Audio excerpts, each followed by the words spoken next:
We're recording the intro. Recording the intro. Intro. Intro. It's time to record the intro. Intro.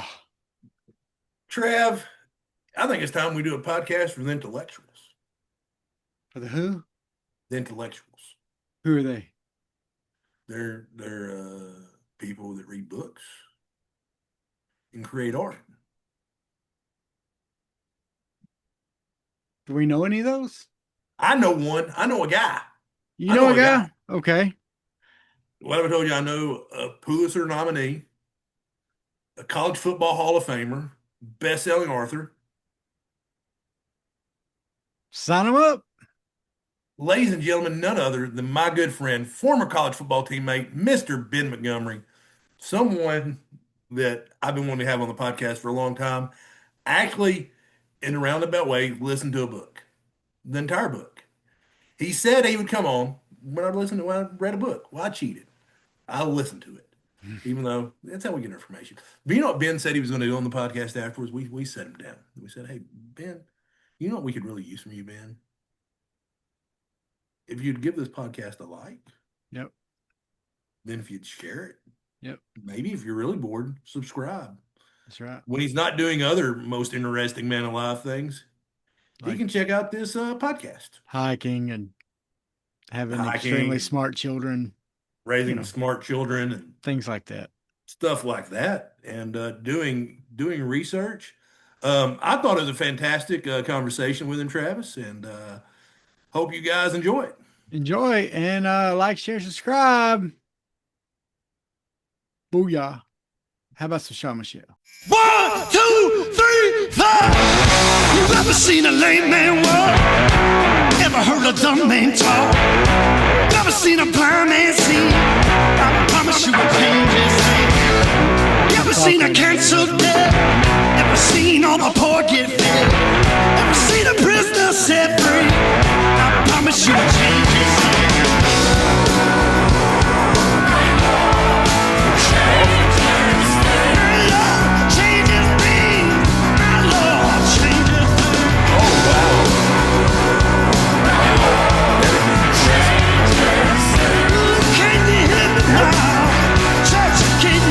Ever seen a broken heart made whole? Ever seen an orphan find a home? Ever seen a weak find the strength? I promise you I'll change his name. Ever seen the sick get healed? Ever seen a mystery revealed? Ever seen a death man raised? I promise you I'll change. What's up, everybody? It's time. It's time for the Hawg Slop podcast. I'm your boy, Bigger T, joined as always by my man, Big C, and we got a special guest.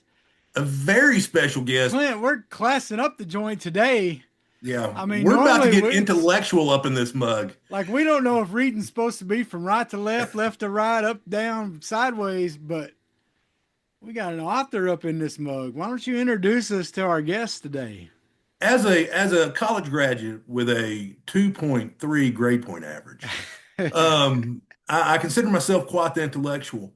Um, I heard of someone say once that they got a letter from Arkansas Tech saying that they're on probation. I got one telling me to sit a semester out. So I'm the intellectual. Obviously 100%. I'll be honest with you, lost track of where I was going by roasting myself. And I forgot to introduce my good friend, Mr. Best-selling author, Mr. Ben Montgomery, fellow Arkansas Tech University Hall of Famer. My man, look at that. He's got the tattoo.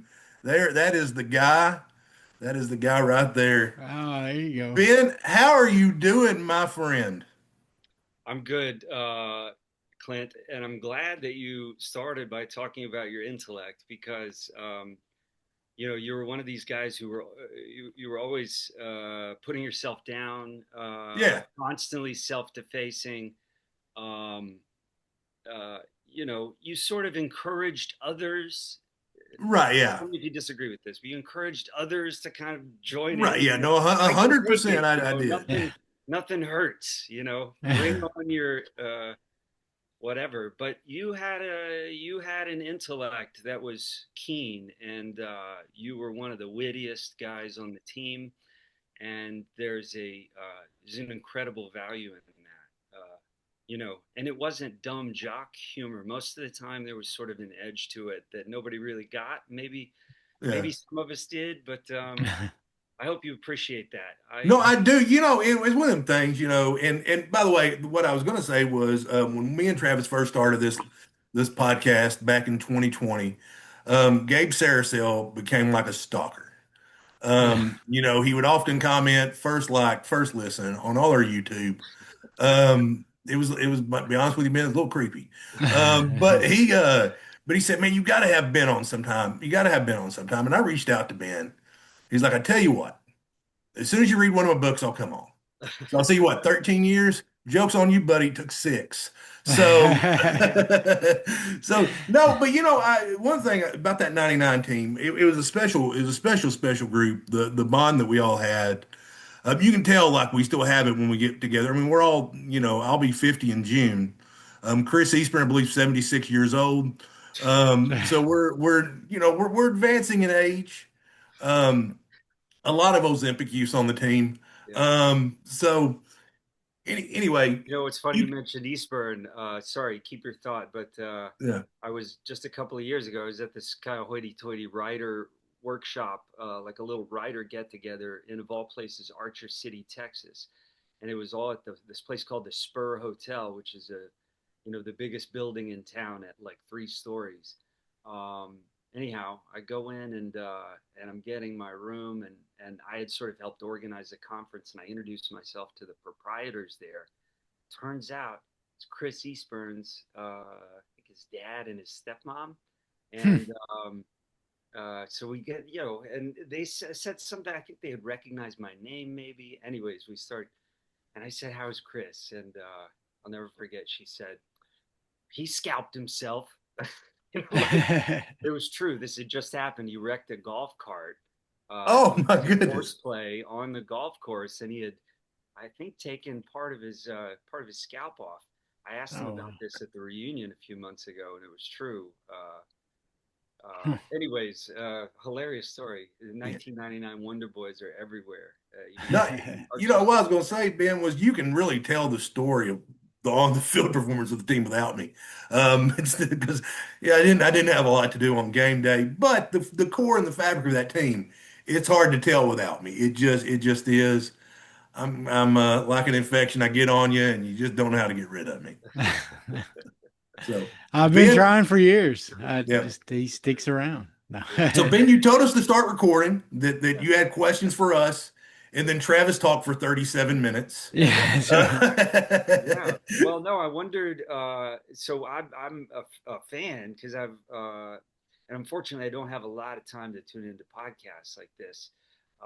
But I've listened to 3 or 4 episodes. Really enjoyed the episode with Coach Mullins. I felt like you were a little easy on him at times, like some harder questions. Because Clint's still scared of him. I'm That's still scared of the man. why. If he blew the whistle and said first group ready, ready, I would have taken off running.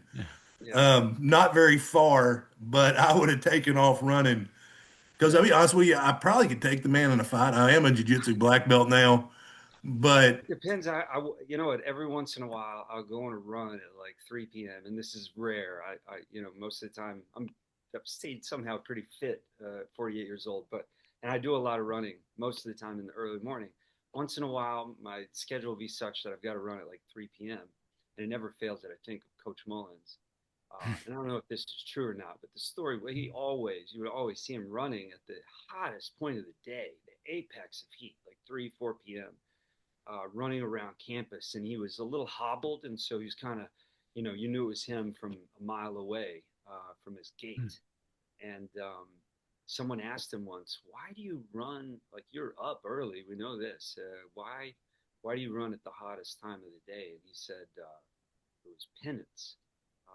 He felt like he was punishing himself on purpose.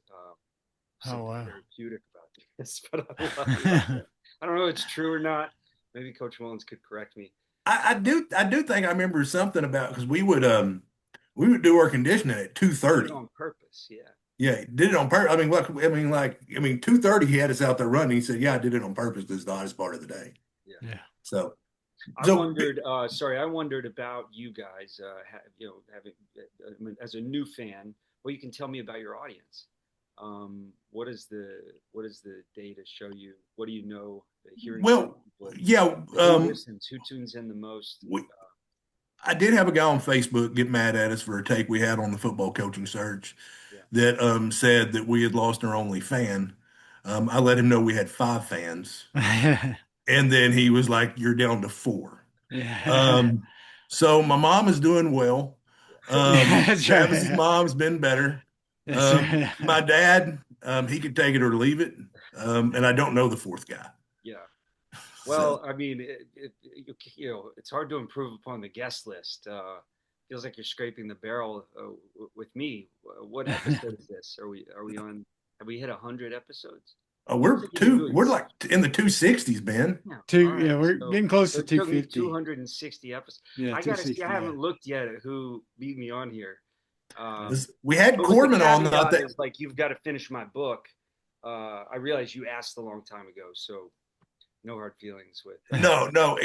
We had Corbin on, and I was telling Travis, like, I was so lazy when I sent Ben the email. I just forwarded him the one I sent Corbin. Yeah. Yeah. Did get a lot of we did get a lot of you know positive comments after the Corbin episode. I've been trying to get in touch with him because I'm trying to weasel away to get the Coach Thompson on. Yeah. I figure that if I could get a sitting head football coach on, that'd be a pretty good get. Even though I think we are the number one podcast among the 99 Arkansas Tech Gulf South Conference champions. So, It's fantastic. So we It's got that going for us. That's right. You so, know what? All so this is connected too. By the way, I'm here in many ways. Maybe because I've made some books. I certainly wasn't a good football player, but um, that started at Arkansas Tech, and I tell this story to students most of the time. But my first major was agriculture business. Hmm. I grew up in Moore, Oklahoma, a suburb of Oklahoma City. Um, I got recruited primarily, I think, because my stepdad was a football coach at my high school and knew people at Tech who had recruited other Westmore players in the years past. So somehow I got on their radar, and I think my offer was like 75% scholarship, but I had to get in-state tuition, so I had to move to. Anyways, it was a whole thing, Hmm. and I had no real ambition except to return to Oklahoma, to Slick, Oklahoma, where my grandfather had been born and had moved after he retired from the Air Force and bought 360 acres. And he'd started running some cows. And I thought, it's kind of what I want to do is go back to Slick and run cows for the rest of my life. Hmm. And long story short, I left a high school girlfriend in Oklahoma, and I missed her so badly. You know, Jennifer. I yeah, missed her so badly that I got to Tech, and it was hard. And I think after my first semester, I proposed marriage, and we got married a year later. And she went to Tech and caught up with me. But when I said, "Would you marry me?" she said, "Yeah, but I kind of don't want to be a farmer's wife, or I don't want to live slick." And I needed something else. And I just happened to have a class that semester at Tech. I needed an English credit or some nonsense, and it was called feature writing. I had never written anything that I really cared about at that point. But I took this class, and it was taught by a guy named Tommy Mummert, who you might remember. But the first assignment was write a story. I think it had to be 3,000 words or something like that. It's just something that interests you, general topic story. And I hung out with some teammates who were smoking a lot of weed at the time, and they let me, hang out and see the effect it had on them, and kind of see how they were able to maintain life as like athletes, but also smoking kind of a lot of pot. What seemed like to me was a lot of pot. Hmm. And anyhow, I wrote this story for the class, and could be making a chunk of this up, but the next session, I remember the professor reading the first part of this and saying like, "This is how it should be done." And this for me was like Nice. an ego shot that Mhm. was everything I'd been waiting for in life. It was like all in that moment. It made me not think twice about changing ship. And before long, I was editor or assistant editor at the Architect, and working, writing wedding obituaries and wedding announcements for the Russellville Courier, and just hoping and praying that Roy Oakert Jr. would give me a chance to write a feature story. Sean Ingram, like editing over my shoulder some sports tales. Anyways, it was kind of a romantic birth for this thing that like I've come to love, writing and telling stories. And I think one day may take me back to, in a real way, as kind of a memoirist and a journalist, take me back to Russellville to like really re-report the story of the 1999 Wonder Boys, which I think was pretty freaking magical. Like, I know, I agree with you. And I'd actually wondered if, because I mean, when I listened to A Shot in the Moonlight, I mean, I could really see or hear the painstaking effort that you went into to get the detail right. I mean, you dug. yeah, No one, it was like you were like, ain't no one suing me for making nothing up. Like I am going to have my facts straight. And it would be good. It would be cool to see, the story of that 99 championships team written through your eyes, because I could tell in that you're a great storyteller. So being that you're a great storyteller, tell me the first memory you have of laying an eye on the backup to the backup center. Um, the wonder, the greatness from Greenbrier that is Clint Clark. Well, what is your first memory that you think of when it comes to me? I wish I had a first memory of you. I'm ashamed that I don't. I should have thought about this and come up with something good. Um, who could remember meeting anyone when they were so self-focused at the time? I'm talking about me. Yeah, oh, yeah, no, 100%. And I had come. It wasn't that far away from home, but 4 hours from Oklahoma City. And no teammates came with me. It was just me. And I remember they gave us. You and I got there the same year, yeah. Yeah, Hollinsworth's last year. Yeah. No, I was, yeah, 96. I arrived No, summer yeah. of 96. Um, anyhow, they were issuing grays, and I somehow got a triple X. It was like the last T-shirt, and I was 165 pounds. You know what I mean? And I'm wearing this enormous T-shirt that came down to my knees like a skirt. Todd Aiken. You remember Todd Aiken? Oh, I remember. Most fearsome character I'd ever met at that point in my life. It's like, why are you wearing a dress out here? Just crushed, crushed at every turn though.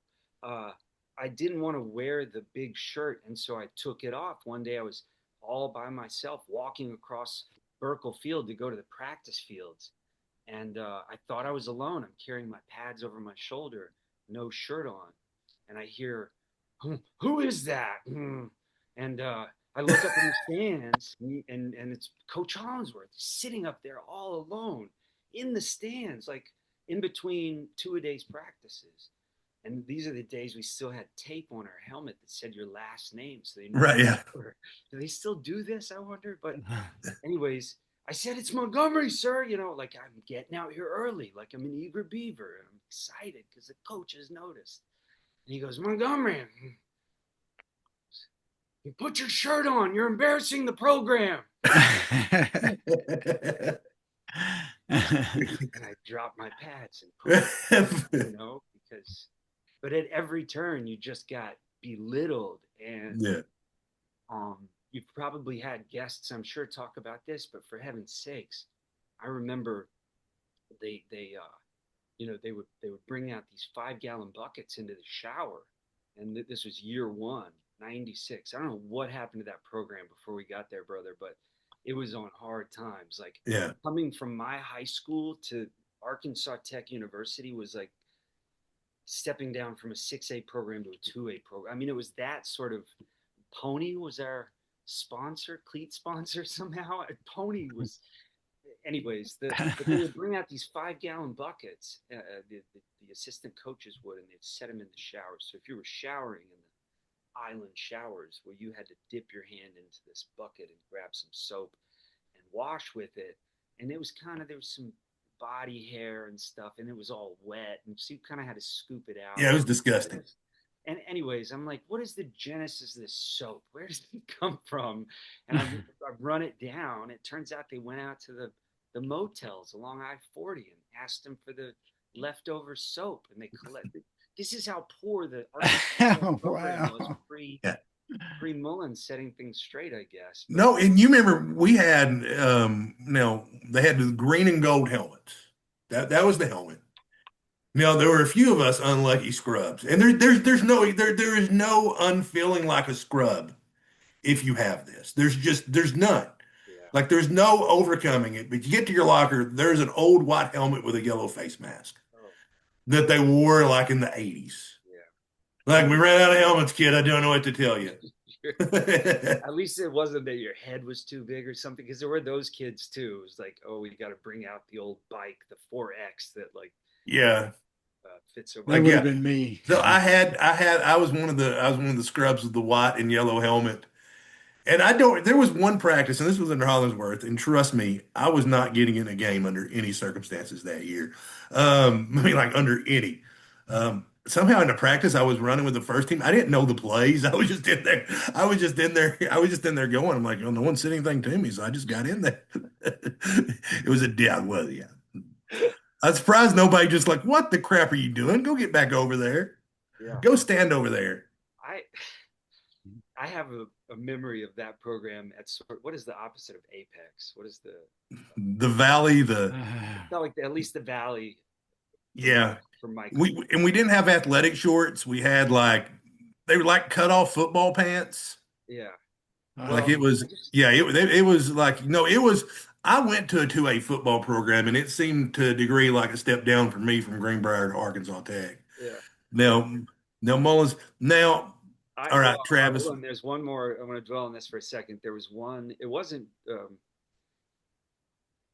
There was a time. I mean, I feel like I never got into coaching, right? So, but I'm a coach's son. I kind of grew up with a football household, but I knew football. And there was a time when we spent all week. I think we were playing the University of North Alabama.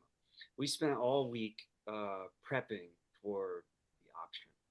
This was and it was detailed. It was strong safety's got this responsibility. If this happens, and you do this, and the corner has this guy, and pitch man, and everybody had their thing. So we learned this, and boy, it was drilled into us. North Alabama was embarrassing teams, and so we learned this inside and out. And we get to North Alabama after this incredibly long bus trip, and we're checked into the hotel, and we have a defensive team meeting. And we get there, and we met in the parking lot for a walkthrough. And I remember Coach Good, the D coordinator, he goes, I know what we've been telling you all week. Forget that. Forget everything. We're going to tell you what you need to remember. It was like, I don't know. It was like, So they run a different offense or it something? just felt like a show, like a reality show. Even as a player, I was just like, we were just gonna get smoked today. And then Mullins got there, and he lines up. He stayed in whoever it was. Felt like LSU. The first two games out of the season, our junior year, we play McNeese, and the opening kickoff happens. And I remember the whistle blows and the dust settles. There were like 8 people hurt. We were just gonna suck for a while. God, it was No, fun. It became magical though. Somehow, like, yeah.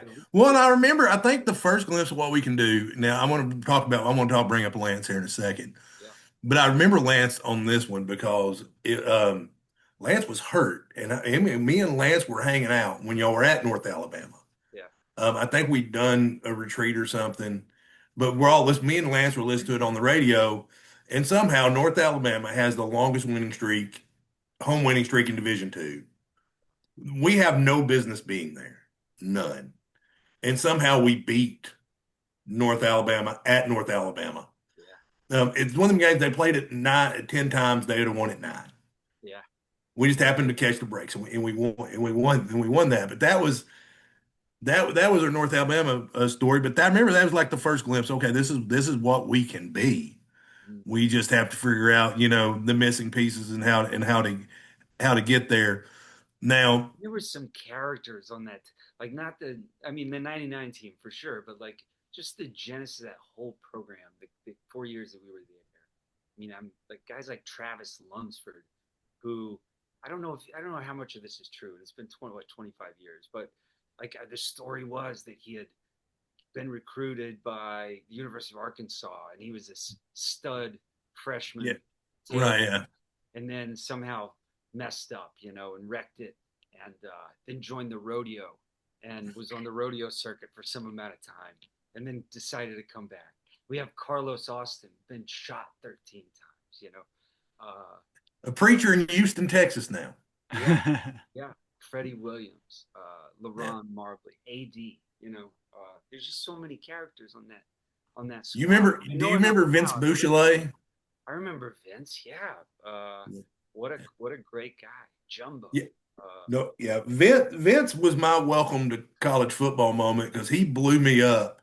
yeah, And like I mean, like I wound up like 10 yards back in the backfield. yeah, And he punches me. yeah. And he goes, quit holding. And Coach Wills is the offensive line coach. Time goes, he's way back here. I don't like, brother, I was too blown up to hold anybody. Like it was, but yeah, Clint, that was an interesting. So one of I the you wonder. mentioned you I wonder if you could verify a story for me really quickly, okay. just before I forget, because it's the Coach Williams story. And he had a long, as I understand, long storied career in Arkansas football. But Coach Williams, as I recall, called us up, um, and he was giving a pep talk sort of thing, and it was a very serious moment for our team. And he tells the following story: There was a little boy, and he was out walking down the road. And he saw there on the road a little bird. He reached down, he picked this bird up, and he held the bird in his hands. The little boy had a choice. He could crush the bird and kill it, or he could let the bird go. And he looked around at everybody. Don't be the bird. That sounds like Coach Williams. That does. I think he went to Still Oklahoma trying to though, figure Ben, out if what I'm this not mistaken. still trying to figure out what this means. Everybody, Yes. Yeah. call it up, yeah. God, yeah. There was some. Yeah, I don't get that illustration, to be honest with you. Just don't be the bird. Don't get hurt. So Yeah, okay. you know, when did you and Lance become friends? Was it an immediate connection, or did y'all have to go to battle a few times on the football field? Because to me, because like Matt Nelson's my Lance Strother to you. Yeah, Where you saw Lance, where you see Lance, you saw Ben. Where you saw Matt, you saw Clint. yeah. And I remember bumming a ride off Matt. He goes, "This is the G ride," and then I think we were best friends for the next 5 years. So the Lance story. How did you and Lance get together? How did y'all become Ben and Lance, as it was known for the next 4 years? It was sort of simple. He also got somehow a triple X handout, T-shirts. So both of us were like, just sort of like goofy looking, and I think we had this connection because we're like, you got a shirt too. I know. What do we tie it up? Like what? He also, I feel like he was wearing soccer cleats, and because when I was in high school, I also split time as a kicker. Sometimes I wore soccer cleats, and I liked the way they felt. And people would make fun of me because I was recruited to play free safety and strong safety, but I liked wearing soccer cleats. Lance also wore soccer cleats, so we had that in common, and we just hit it off. We had similar high school experiences where we had both sort of partied a lot and drank a lot, and I think we were both looking to have a different kind of college experience, and we connected on those grounds. Um, I was pretty still sort of like a born and raised Southern Baptist, but I had just been loose in high school, and I kind of like had this reformation at the end of high school. Here's a chance to start again as maybe like less of a party animal.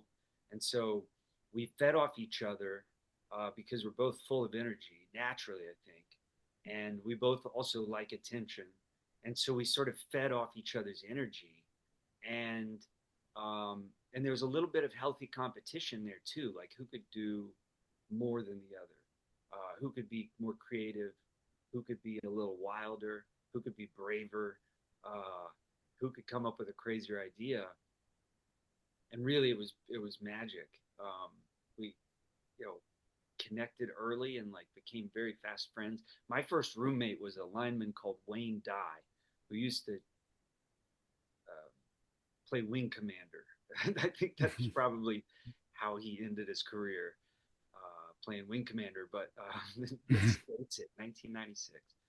Um, anyways, I then went in. I roomed with Stuart Cash for a little bit, I think, and then Lance and I became roommates.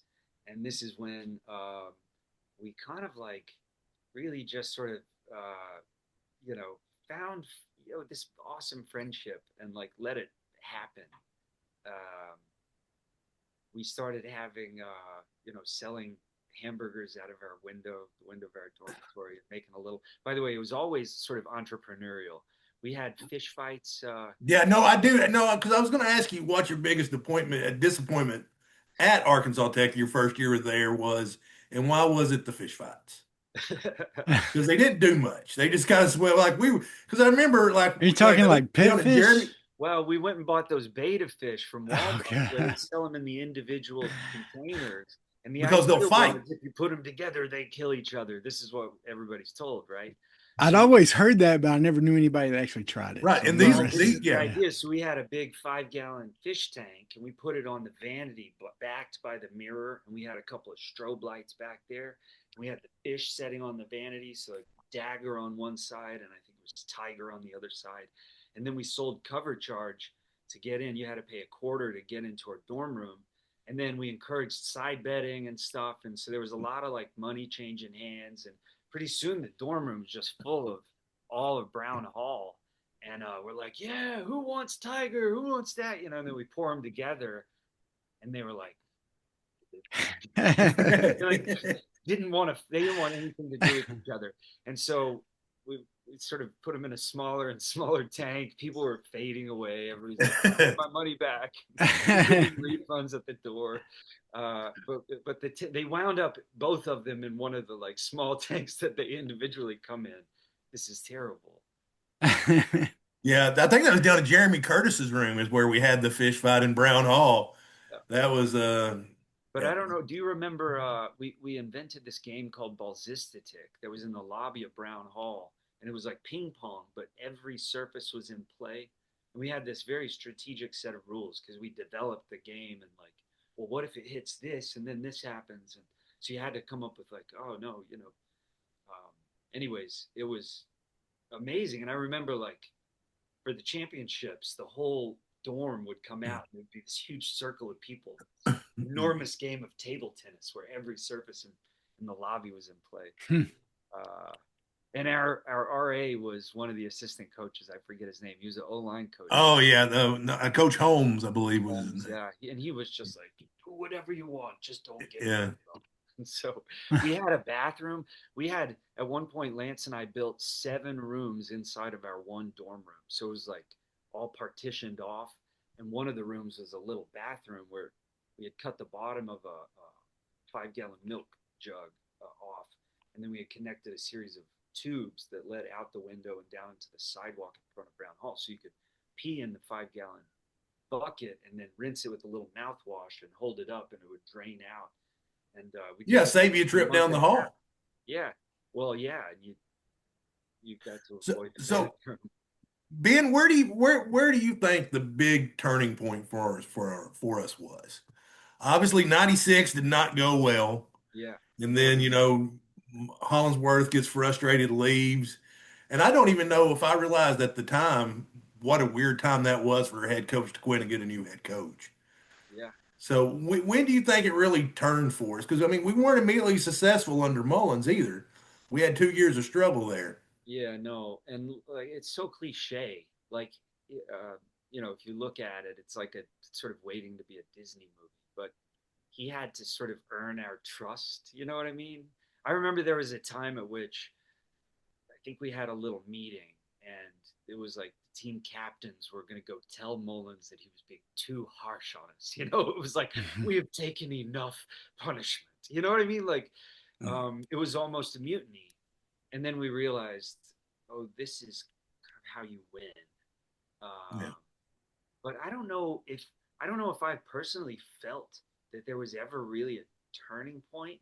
I felt like we got drilled the first two games of our senior year with those non-conference games against bigger teams, and 0-2 out of the gate is how I remember it. Yeah, 1 and 2, I Uh, believe. We had 1-2, and 1 and then 2. George Harp goes down, and Josh comes in, and maybe I don't know. There's some energy. I can't even you know, I can't even tell you if Josh was a really talented quarterback. I don't know what happened to Josh in the years after, whether he had success after that season, but because I didn't pay much attention, but he brought an energy that was like, I think, or maybe like he sort of scratched a scab off, maybe gave us timing, gave us this sort of idea that okay, like we can be decent. And Lance was a big part of that too. These incredible catches that Lance would make had this way of invigorating the entire team. Uh, and I don't know if people know. I mean, some of these, I'm not making this up, Clint, but like some of these receptions, um, and you watch the grainy video that somebody, God bless him, put on YouTube of like the highlights of that season. Some of the catches that Lance Strother, this like 5'10" uh, Cajun kid, half Lebanese Cajun kid who ran a 4.940. Some of the receptions that he made to save us in tough situations um, would hold up today. He should have been at a bigger school. Yeah. Uh, And that's the one thing Mullins talked about because we've had him on 3 or 4 times now, yeah, and it's fun every time, terrifying but fun. But he says, because I just realized if some of these teams that if I had my good teams like us, he goes if that would existed in the era of the transfer portal, yeah, I wouldn't have been able to keep. I mean, there's like no way you could have kept Todd Matthews. yeah, I don't know if he could have kept Jumbo. Some of the guys like that, some of the yeah. better linemen. I'd have still been there as you would have. I would have too. So now I you in graduate. fact I got reduced at some point in that. I remember I had a meeting with Mullins, and I was only on I was on 75% scholarship, and I remember it was that much because my stepdad made me pay him $500 in the summertime. That was like our portion of the tuition. But God, tuition was so cheap in the 90s. I had a meeting, and Lance and I had camped out at this place we called Cloud Cliff over by Longpool the night before my like 7:30 a.m. scholarship meeting with Mullins. There was like a reassessment in between junior and senior year for how much you were going to get the next year. And I think he was trying to put together some packages for other players. And he was like, we're going to have to come down on your scholarship. I heard you're getting a Pell Grant, and so we're gonna have to reduce you. And I was, Jennifer and I had been surviving. We were married. We'd been surviving on the Pell Grant, like feeding ourselves and so forth. But, maybe that was sort of the turning point too. Like he started to look at the books in a different way, and Yeah. I mean, it was terrible for me at the time. I was like so upset about it. That may be on me because he gave me $500 my senior year. Is like, hey man, you've been here this long, so he may have taken 500 for you. It's just like, hey, these two guys aren't doing nothing. Let's just God we'll bless split the America. money up amongst these two. Ben still gets half. Clint gets a quarter. Yeah, So yeah. my bad, Ben. My bad. I don't think I want to go back to this question though. I don't think there was a turning. I think we kind of got on a march, and that senior year, it was still surprising every game we won. It's like, Yeah. I remember Valdosta, which I shamefully didn't have a lot to do with. Like I felt after that game, as a senior, like I should have contributed more. I don't know if you maybe you have this experience, Clint, but like there were times when, for whatever reason, uh, you know, the guys in front of you just got more snaps and you got out there, whatever. But like after the game, you saw who you could see by the shape of the jersey and the grass and the helmet, like who had played and who Yeah. hadn't. And I always felt bad when I felt like a guy who hadn't played.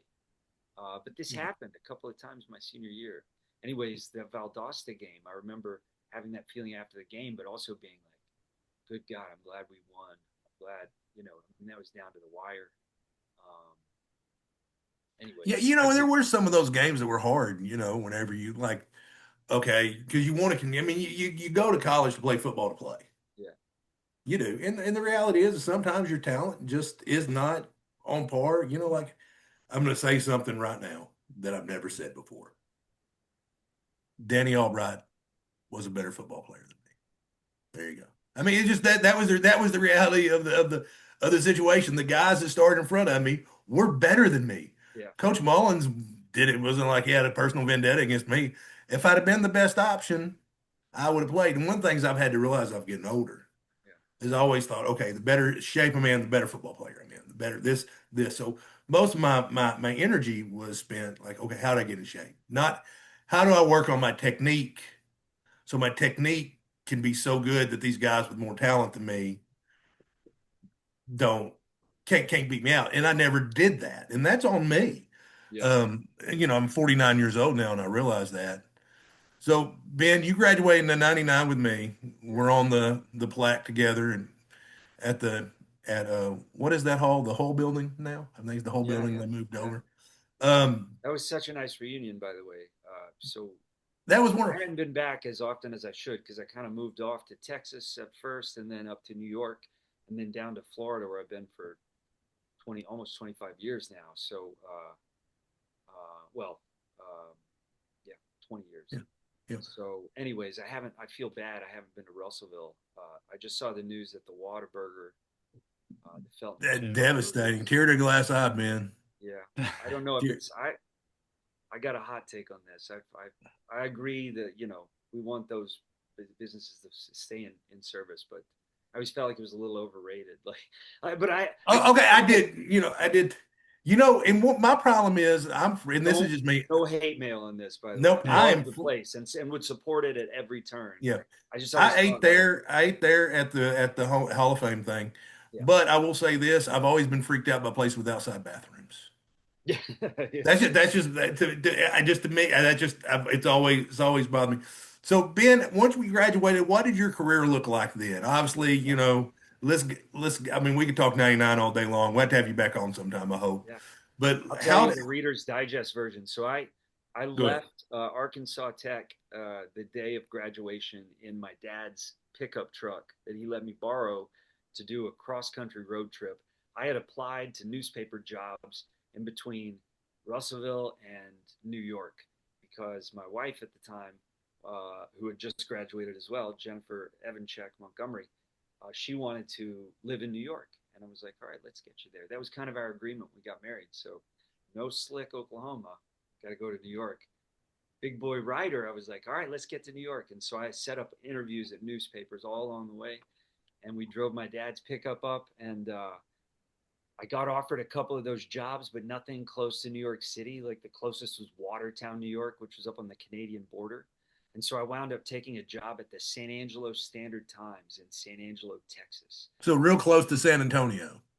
Yeah, yeah. Well, west, Okay. out by Midland, Odessa. Oh, Yeah, okay. So yeah. wait. It's the other So side of nowhere near Dallas. close to what I said. Well, Go it's ahead. not super far, but Yeah. it's actually kind of in between San Antonio and Midland. Oh, there you go. Anyways, a cool, awesome spot to be I was a news reporter and covering the school district and city council, but they paid overtime if you volunteered to cover high school football. And I thought this was awesome. I had just, finished a career at Arkansas Tech. I didn't fancy myself a sports writer, really didn't appeal to me, but I get to keep a foot in for about a year afterwards by visiting these high school games voluntarily or for time and a half to write about high school football in West Texas. We covered this area the size of the state of Ohio at the San Angelo Standard Times. Anyways, I went from there. I was there for a year, and then I went to upstate New York to the Times Herald Record. I was there for about 4 years, a tabloid outside of New York City. And then I got a job at the Tampa Tribune. I moved at the time. This was 2006, 2005. I moved to the Tampa Tribune, and then almost immediately got hired away by the slightly better, slightly bigger paper, the St. Petersburg Times, which became in 2012 the Tampa Bay Times. And that's where I did most of my journalism career. But I started writing nonfiction books in 2014. My first and best-selling book, Grandma Gatewood's Walk, came out. It's the story of the first woman to solo through hike the Appalachian Trail. They called her Grandma Gatewood. And in 1955, she told her family that she was going on a walk and she disappeared. They didn't hear from her for about 9 weeks. When they did, she was by postcard and she said she was hiking the Appalachian Trail. So she Wow. became first woman to do it once and the first person to ever do it twice and 3 times. So this book was a biography of her, and it was a result of me doing newspaper work. That's how I got an agent, a wonderful agent in New York City, willing to represent my book. And so I did a book, came out in 2014. I did another one that came out in 2016 called The Leper Spy, about a woman who was an unsung hero during World War II, saved hundreds of soldiers' lives. She had leprosy.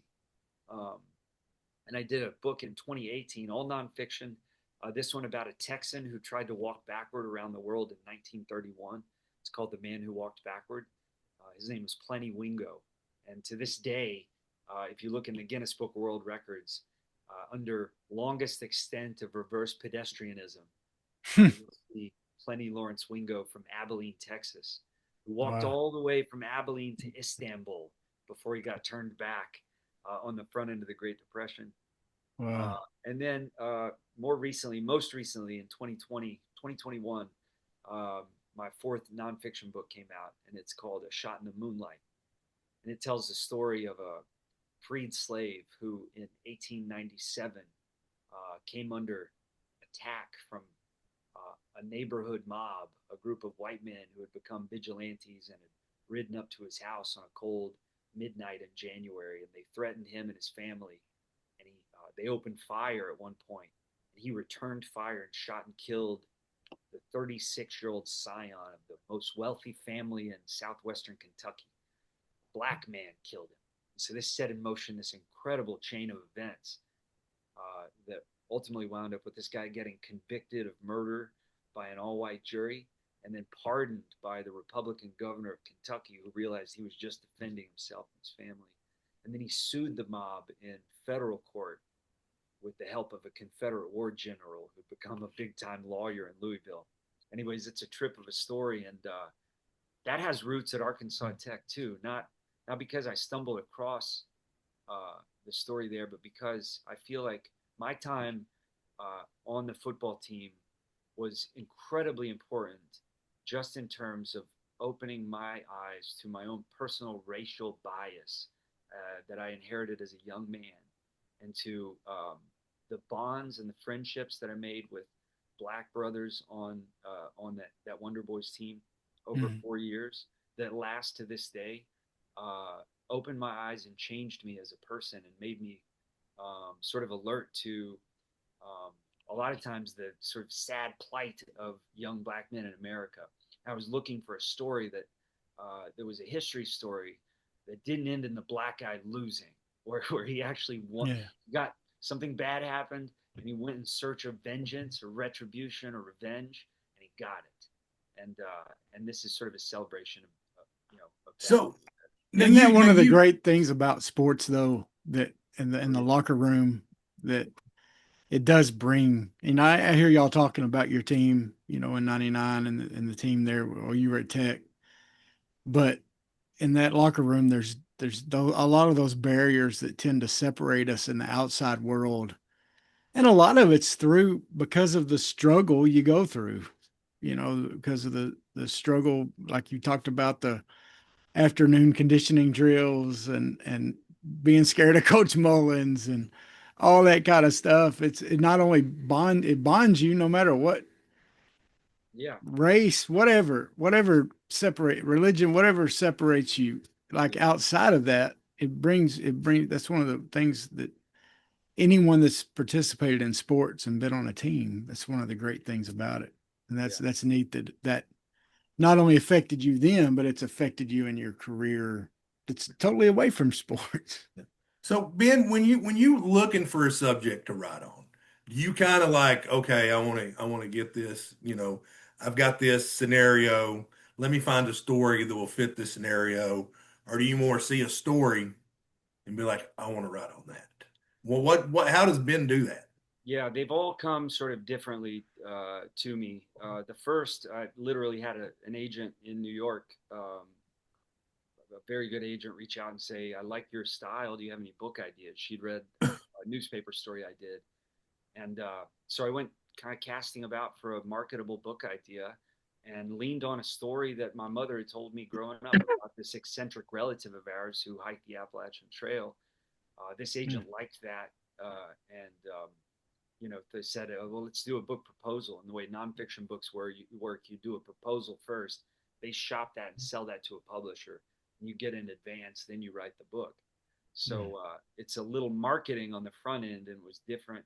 I wasn't used to it, but she sold that book idea, and because that worked, it sold kind of well right out of the gate. But because that worked, um, I was like, let me do another one on a woman who's been forgotten by history. We've lionized a lot of men, by the way, lots and lots of books written about cool things men did. But there are a lot of women who've been overlooked. And I found one in the story of this Filipina spy who worked for the U.S. during World War II and saved a lot of soldiers' lives. And so she thought this would be good. We could sell this. And sure enough, um, we sold that. And then once you do two books, I sort of felt like I had a little authority, in the marketplace. People know that I can do this, deliver on time. And so I had a little latitude to sell. And I thought, let me do something that just gets me excited. I've done two books about women. I don't want to be pigeonholed, buttonholed as a guy who only writes about awesome women. So I found kind of a doofus man who who went on this wacko Don Quixote, kind of journey in the 1930s. But primarily, I wanted to do that one because my grandfather had grown up during the Great Depression in Oklahoma and used to tell us all sorts of crazy stories about what they went through in the worst hard times.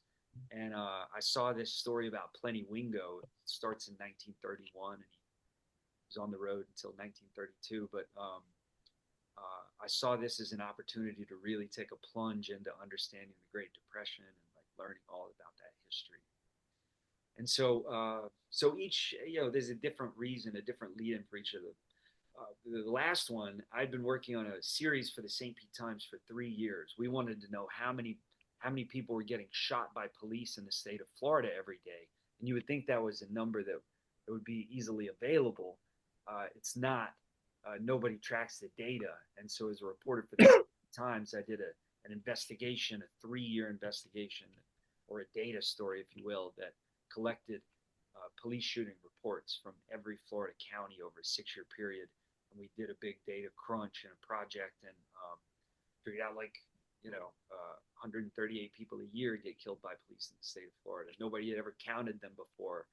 But that compelled the next story because I was reading so much about black men who were shot by police in Florida, at least, way out of whack with the rate of white men. But I was reading so many stories of black men who had died tragically at the hands of police or because of police violence. And this, I was like, well, I'm going to do a book on the side. I want something that is more emotionally sustaining.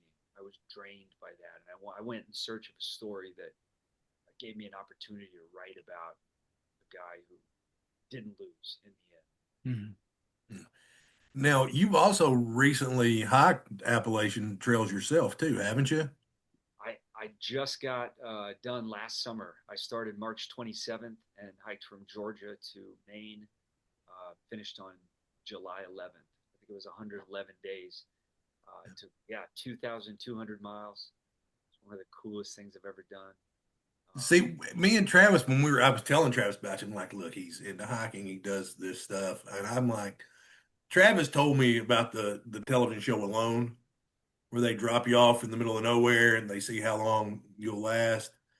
And season 2, there's a guy that gets out there and he sees bear poop. He's like, oh no, I'm out. I'm like, if I started on a hike, I'd be like, okay, I'm done. Like, sir, you're still in the parking lot. I'm like, I know. So I'm impressed that you could do that. What's that experience like? Because were you by yourself? Did you have someone with you? I started solo. I would have loved to have, yeah, had one of my daughters out there, my hiking buddies, but they were both in college at the time, and so I started solo from Springer Mountain in Georgia. On day 5, maybe 4 or 5, I met a New Zealander. Happens to be a cop from a small town in New Zealand. Her name is Bubble Wrap, trail name. Anyways, we became fast friends and wound up kind of hiking the whole thing together. Um, and it was rad, man. It was one of the I thought all the whole time. Well, I heard this thing about halfway through. Somebody said, I think in regards to it was one of the generals, the Taliban generals, after we invaded Iraq and Afghanistan in the early 2000s. CNN was interviewing one of the Taliban generals, and the guy said something like, uh, "They have the watches, we have the time." In regards to America, right? Yeah. They have the watches, we have the time. And this just struck me as profound. But I started thinking this on the trail, like they have the like. There's some difference in if you're through hiking the trail and you're out there. I mean, there were times I didn't shower for 11 days because I didn't care. You don't, Yeah. you smell detergent on other people. They're the ones that smell weird, not you. But um, anyways, I thought this throughout. They have the watches, we have the time, and it felt good. I thought there are many days out here. The worst days out here are better than the best days in society, and that's sort of a scary thought for a guy like me because I kind of have a place in society. Um, Yeah. but goodness gracious, I'm I really want to be out there right now and just kind of can't afford to at the moment. And also my daughter Asher is graduating from That's school. why I was going to bring it up. Asher is graduating from, I believe, a school slightly more academically prestigious Yeah, than I told Arkansas her Tech she could have University. got on the football team here probably if she. Uh, but yeah, she graduates tomorrow, so we're here for the From baccalaureate Harvard. ceremony. Oh From man, Harvard. We are. I joke and call Arkansas Tech the Harvard of the South, but yeah. she's graduating from literal Harvard. I actually have Uh, been saying this for years. I call it the Harvard of West Central Arkansas. the Harvard of the Arkansas River Valley, Yeah, That's right. Arkansas Tech University. But yeah, yeah. so dude, how does that feel that you have a child graduating from Harvard? Because I think every father's dream for their child Yeah, is to see them to do better than they yeah, are, and that's everybody's dream. I'm saying your father's the only man that is actively pulling for you to be better than him, yeah, and yeah. so you've got one. You're graduating from Harvard. How does that feel, Ben? I'm incredibly proud. She is one of us, right? And my fear the whole time was I'm going to send her off to this university. She's going to return to us a changed and different person that we're not going to like. And this was an unfounded fear. It hasn't happened. Um, she thought up until a couple of years ago that Tony Hawk and Stephen Hawking were the same person. That skateboarding accident and became a physicist. So she's one of us, Clint. Anyways, she's worked her butt off to get into the school. She kind of wrote her way in, and she's taken every advantage. She's spent a summer in Australia researching, a couple of summers in Africa.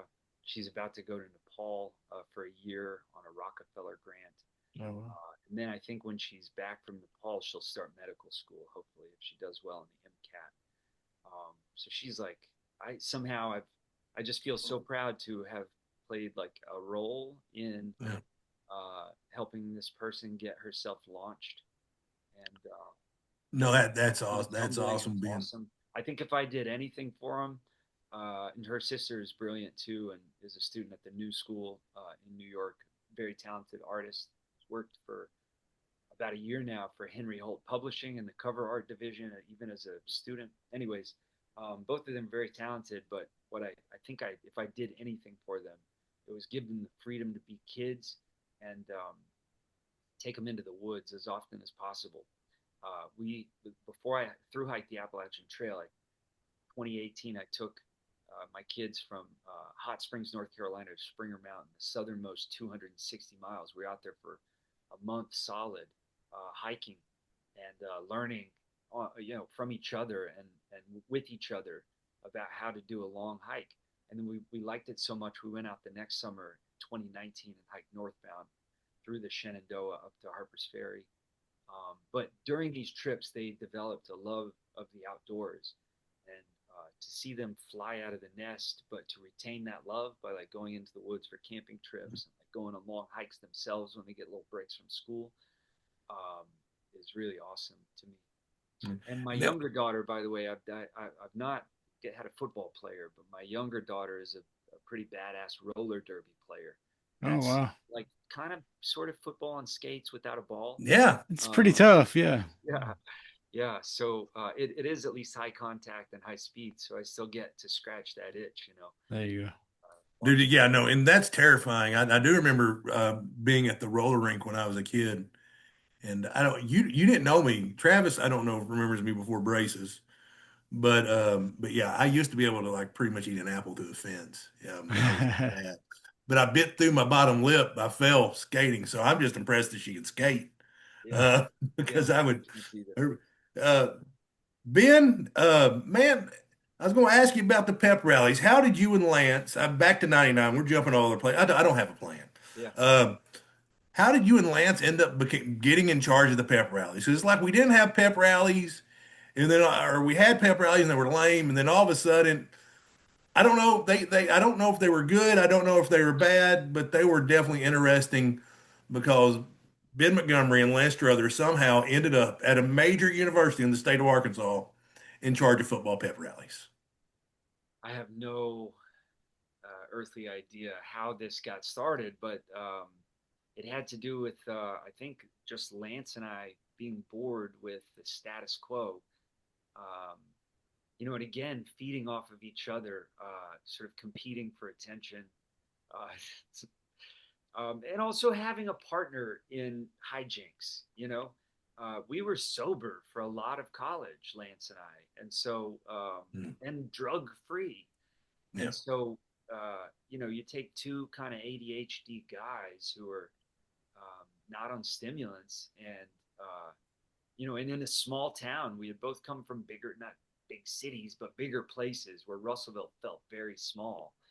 But you maybe just put two guys together like that, and you get. We didn't want. I don't think we ever sat down and we were like, let's become the pep rally guys. It was just like, let's make this more fun and get people to let their guard down a little bit. It felt to us, to both of us, like a lot of people get to college. It's not just Arkansas Tech. You get to college and you have the defenses up. Maybe because Tech is not a big enough place where you can be anonymous. You can do all your shenanigans and still be anonymous. It's like small enough and still like Baptist enough where the priest at the Wesley Chapel is going to hear if you got drunk at the party on Friday night or whatever. Right. Yeah. 100%. Yeah. Yeah. So, anyways, there was just like a certain boredom in the mix. And I'll tell you this, it just kind of started and then it snowballed. And it was like each one, it felt like we need to do the next one bigger. And when we started winning, it was kind of like, is it this? It's kind of working. Like there are more people coming out to these things. And also people are cheering now. And it wasn't always like that. The first it for sure got over now. Now, we've kept you for about the full hour, bud. So I'm going to start wrapping up, but I'm going to tell you one of my favorite stories. Yeah. Somehow you and Lance always would wind your way in shenanigans. Now, Travis, do you remember my Bronco 2? Oh, yeah. Back in my Bronco 2.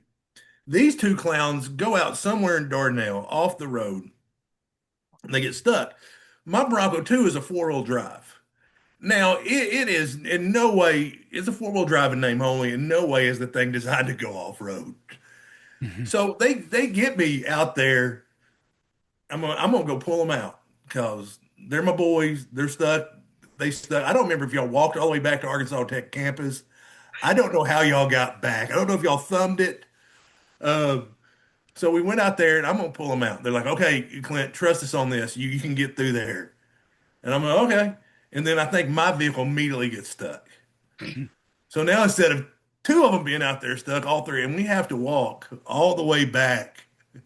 I think some to the gas station. I think a PDQ in Dardanelle. I don't even remember who we called to come get us. But like in no way did I'm any of our sorry. vehicles belong out there. Yeah. Did you have like a geo tracker or something like that? No, dude, I had the coolest car for a college kid in history. Suzuki Samurai. Oh That, yeah. Indestructible. Lance and I, we found an abandoned construction site somewhere in the woods of like Dover or something. It's Dover around there, Russellville. yeah, Dover, yeah. Anyways, we called it the Mud Belungeon, and somehow every time you said Mud Belungeon, you had to slap yourself in the forehead, or your buddy got to slap you. So we'd constantly talk about, let's go visit the Mud Belungeon. We took Yao out there. It was my car's name, Yao. George Harp was riding with us, and we put him out with one of those disposable cameras because we had found this earthen ramp that was going to launch us into the air, and no landing spot. It was just like we were just going to jump off this big mound. It was shaped like a ramp. And so George Harp gets out there with the disposable camera. Lance and I put football helmets on and hit it about 45 miles per hour. And we tell this story together, but the experience was like this. When we hit that jump, it was like that. Bend it for an amount of time. All the stuff in the back seat came up and floated into the front seat and then slammed down on our feet. Anyways, the film never came out, but George said we had jumped about 15 feet off the ground. Gosh. Wow. That was I think it cost us all some money. I don't remember who we ended up having to pay I think we had Corbin come out there because he had like a really big lifted truck and we couldn't get Ryan Meyer's vehicle out. I think we ended up paying like I think five of us ended up pitching in to get Ryan's truck pulled out from under that field. My Suzuki had a sweet little compartment in the console in the dash. You could pull it out, and I don't know what it's for. Maybe a wallet or something could fit in there.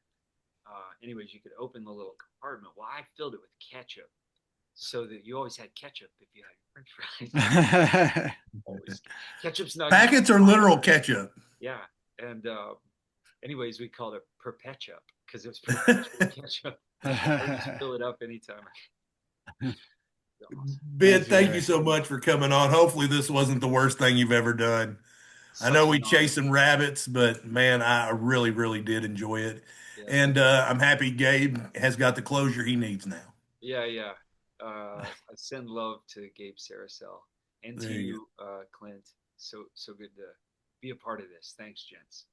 Yeah. And go Tech. Go Wonder Boys. Go Wonder Boys. So, by the way, call me up anytime they try to change the mascot again. Oh yeah, no, I remember. Yeah, throw a fit about this. No, they tried it that one time, and I think enough of it. It was funny when we were at the Hall of Fame thing. I was down there and I was buying a shirt, and like I'm like everybody else. I'm like I'm not going to buy a shirt with that stupid bulldog on it.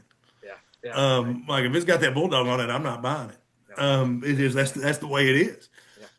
And they go, Jerry the Bulldog's been getting a lot of hate. I'm like a bunch of men my age, isn't it? She goes, yep. I go, mm-hmm. Because we've all gotten together before, like, but that is the most of that team that's been together since 1999. That's right. Yeah. So I know it was fantastic. It made me want to do it again. Yeah. And also, yeah. No. Let's leave it there. I gotta run. I gotta go be a part of the graduation ceremony. Great to talk to you guys. Well, thanks again, and enjoy celebrating your daughter's achievements. Really, that's awesome. Really appreciate it. Yeah. Right. Travis is going to end the podcast and then stay on. We'll say your goodbyes and all that, bud. Awesome. All right. Thanks everybody for watching. Like, share, subscribe, all those good things. Go Tech. Go Tech. Sweat, work, filthy, dirt, harvest, hurt,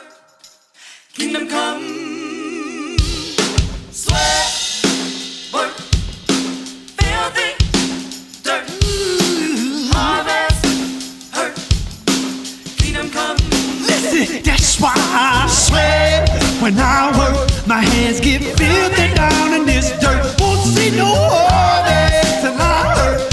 Crying your kingdom come. Listen, I wake up in the morning, I bow my head to pray. Mama told me if I don't, ain't nothing gonna change. These prayers breaking up hard ground so I can sow the seed. Ain't afraid of no aches and pain. Lord knows I gotta follow his lead. That's why I sweat when I work. My hands get filthy down in this dirt. Won't see no harvest till I hurt. Crying your kingdom come.